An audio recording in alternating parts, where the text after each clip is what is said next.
In this lesson, we're going to look at applications of inverse functions. So what does it mean if two functions are inverse? Is just a quick reminder. Well, it means that we're doing the opposite operations in the opposite or reverse order. And the two functions are going to undo each other. And by undo each other, I mean if you had a function, say you put some value x into your original function, you perform some operations on it, and you get your output out the other end.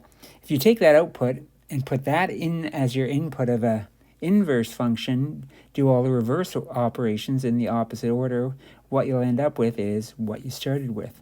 So that's how two inverse functions relate to each other. They basically cancel each other out. So one example of inverse functions has to do with temperature. We know that Celsius and Fahrenheit are just two measurement systems for temperature, and we can convert from one to the other using certain operations. To convert from Fahrenheit to Celsius, I can subtract 32 degrees, multiply by 5/9, and I've got a temperature in Celsius. And if I want to get the inverse of that, it's possible. I can resolve a formula to get the inverse. So if I want to get Fahrenheit by itself, I would start with C equals 5/9 F minus 32. And I would just go about trying to solve it for F. So again, I have to do the reverse order of operations. So the first thing I'd probably do is divide both sides by 5/9. Or I could break it down even farther. I could multiply both sides by 9 if I really want to break it down. Then I'd end up with 5 on the right times F minus 32. Then I could divide both sides by 5. And that takes it away from the right-hand side, so there's no need for brackets. And then I could add 32 to each side, and I've got F by itself. So there is a new formula. Let me write it with the F on the left side because we're just used to seeing things that way. And here is my formula for determining Fahrenheit from Celsius. It's doing the opposite operations in the opposite order. If temperature is 5 degrees Celsius, what is the Fahrenheit temperature?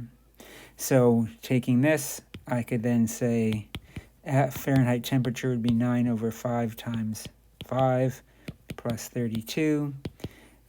Easiest way to do this is just cancel out the 5. So I got 9 plus 32 gives me 41 degrees Fahrenheit. Given f at x equals 2 times x minus d squared plus 3, determine the value of d if the inverse of f at x is, or inverse at 11 equals 3. Okay, so there's a lot of information given in sort of a compact short form that we use in math. There's a couple ways I could approach this. And so one way is I could just get the equation of the inverse. Let's do that. It's actually a longer way, but I think it's good practice. So let's get the equation of the inverse. So I'm going to switch x and y on the original function, which is this. If I switch x and y, f of x is my y, and I switch x and y, I've got x equals 2y minus d squared plus 3. And then I can rearrange this to get y re-isolated. So I'd subtract 3 from each side, I'd divide 2 from each side. And just to break it down a little bit, that would give me this. I could take the square root of each side. I've got to put plus or minus in front of the square root sign though. And that would give me this. And then I could add d to each side. Maybe I'll stick that out front. So d plus or minus square root of x minus 3 over 2. There's y, and so if I rewrite it like this in function notation with the inverse, it would look like this.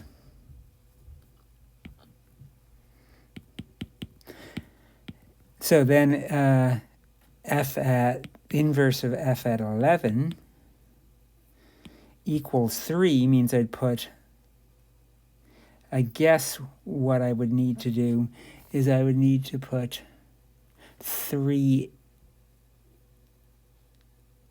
in, well, okay. I know what I want to do. I just know I'm trying to decide how to show it. Let's do it like this, a couple steps. So I put 11 in here, and I'll put 3 in for x. No, I'll put 11 in for x. This is where you have to be a little careful, because x is 11.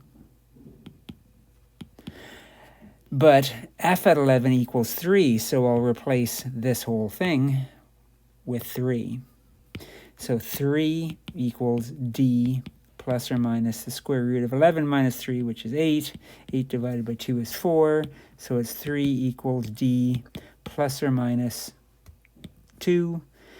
And so I'm going to, if I bring that plus or minus 2 to the other side, I get still plus or minus 2. I mean, I guess the plus and the minus reverse each other.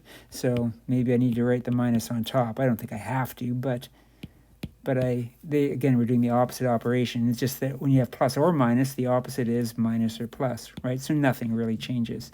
So d is either equal to 1 or d is equal to 5 when I actually work it out.